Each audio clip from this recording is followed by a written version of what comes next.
Fala, nação rubro-negra, Caião aqui. Vamos para mais um dia aí das principais notícias do Flamengo no dia. Não se esquece de se inscrever no canal, deixar o seu like, comenta aí o que vocês acharam e vambora pro vídeo do Mengão. Nem o Renato foi, né? E o pessoal segue trabalhando para depois encarar esse mês de agosto. É isso, Pedro? É isso, nem o Renato ainda vai, né, Bruno? Tudo bem? Bom dia para você, bom dia, Mari. Bom Ele dia, vai para lá? Marra. Não, nem o Renato ainda vai. Renato não vai com o Alexandre. Quem vai é o Alexandre Mendes, auxiliar e todo o restante daquele elenco, assim, pessoal que o Flamengo vai mandar. Lembra aquele time que naquela vez teve que recorrer, o Flamengo teve que recorrer muito a garotos lá para jogar com o Palmeiras, naquele surto de Covid? Deve ser algo parecido até com aquela turma que foi para lá. Talvez um ou outro jogador mais encorpado, claro, porque agora não tem um problema de surto de Covid, ainda bem. Mas deve ser muita garotada que vai para lá para disputar essa partida contra o ABC, porque o Renato foi esperto, né? Quis ver essa brecha do calendário ali. A gente viu a tela aí realmente muito recheado. E no futebol brasileiro tem sido assim, né? Você tem que trabalhar com isso, exatamente.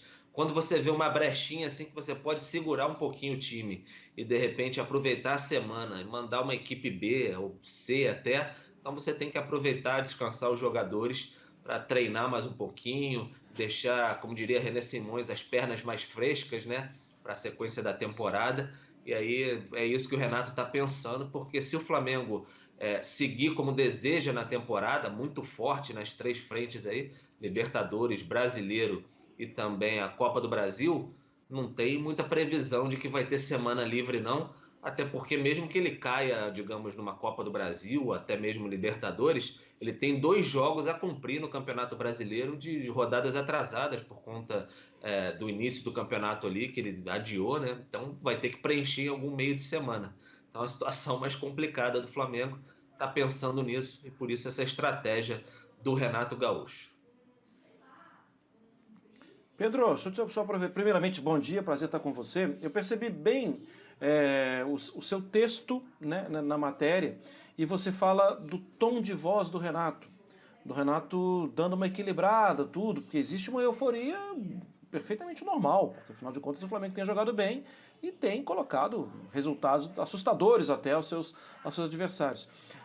A primeira pergunta é, você acha que esse tom de voz mais moderado, ele é calculado exatamente para não ficar eufórico demais o vestiário e acabar se complicando? Você acha que ele está usando a inteligência nisso, dar uma moderada no tom de voz para não aumentar o calor da emoção? E a segunda pergunta é sobre o Thiago Mendes, se você tem notícias e informações da busca do Flamengo. Bom dia. Bom dia, Marra, tudo bem? Prazer falar contigo também. Olha, o Renato, acho que ele tem calculado em 2 frentes, na verdade, esse tom de voz dele é um pouco mais manso. Primeiro, claro, para não empolgar, não ser aquele Renato de sempre, para não empolgar os próprios jogadores, a própria torcida, acalmar nesse momento. Começou bem até demais, né? Talvez ninguém esperasse esse momento tão espetacular do Flamengo, 6 jogos, 6 vitórias, 24 gols marcados, esse Flamengo avassalador. Eu sempre falo avassalador nesse começo do Renato. E também por conta do Renato ficou muito marcado, talvez, no Grêmio recentemente, aquelas frases polêmicas, aquele estilo muito falastrão. Então acredito que ele está dando até uma reposicionada de carreira mesmo, assim, para se mostrar para o mercado. O Renato não escondeu já de ninguém, já falou algumas vezes negócio de sonho de seleção brasileira. Isso tem a ver com reposicionamento de carreira e ele sabe o tamanho de que uma declaração no Flamengo pode dar para ele também. Então é um tom muito mais sereno de voz a cada entrevista que ele concede. Isso tem chamado muita atenção, inclusive na vez que ele foi perguntado sobre a questão do DVD do Gabigol, que ele falou sobre o DVD dele com o Gabigol, ele foi perguntado, não foi nenhuma coisa que um assunto que ele surgiu espontaneamente, ele foi perguntado sobre isso, aí ele soltou aquele estilo dele, mas nem foi tão explosivo como é o Renato, assim, brincando demais. Então tem sido um tom mais ameno, por isso que eu sempre tenho destacado essa situação. Em relação ao Thiago Mendes, o vice-futebol Marcos Braz, também diretor de futebol Bruno Spindler, continuam na Europa, lá há cerca de 10 dias, um pouquinho mais.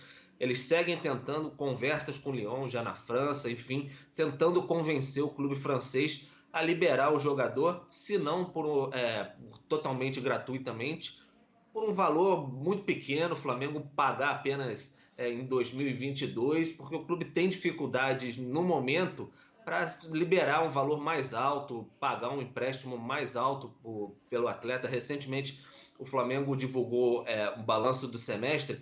As contas estão bem equilibradas, o Flamengo está passando bem por essa pandemia, mas ainda não pode fazer altos investimentos para ter novos jogadores em contratações. Talvez, se ele deixar as contas, os pagamentos para 2022, mas para esse segundo semestre de 2021 ainda não é possível. Então, é meio difícil você ter uma negociação que você chega, ó, eu pego o jogador agora e aí eu te pago lá para 2022. Então, é preciso traquejo, você conversar bastante com o clube. Então, o Flamengo está tentando aí essa questão do empréstimo inicialmente do Thiago Mendes, ou se não for um empréstimo gratuito, pagar um valor e aí conversar, convencer. O Thiago Mendes quer vir para o Flamengo, até seus familiares em redes sociais deixaram isso bem claro, estão deixando constantemente, mas é uma luta que o Flamengo já sabia que teria que esticar a corda o máximo possível, até porque a gente está no dia 4 de agosto, a janela lá fecha dia 31 de agosto, e o Thiago Mendes custou um bom valor, né, do Lille para o Lyon, cerca de 25 milhões de euros, se eu não me engano.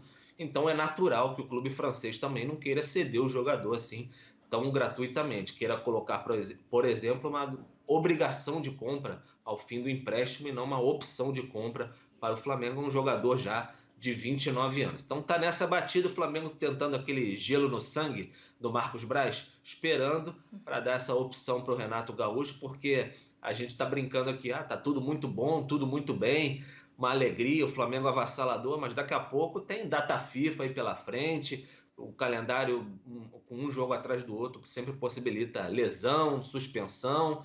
Então, tudo que está maravilhoso, céu de brigadeiro, daqui a pouco pode ficar um pouco complicado também. O Flamengo sabe disso. Ter bons jogadores para o Renato Gaúcho é sempre mais agradável para seguir a temporada. E também o Flamengo tenta ainda o Kennedy, é uma situação até parecida, estica a corda para tentar trazer o jogador por empréstimo, opção de compra.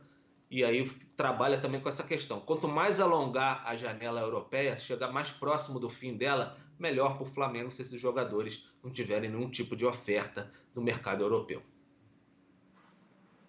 Boa, Pedro. Muito obrigada, então, pelas informações. Qualquer atualização, você entra no Sport Center ou também no espn.com.br. Valeu!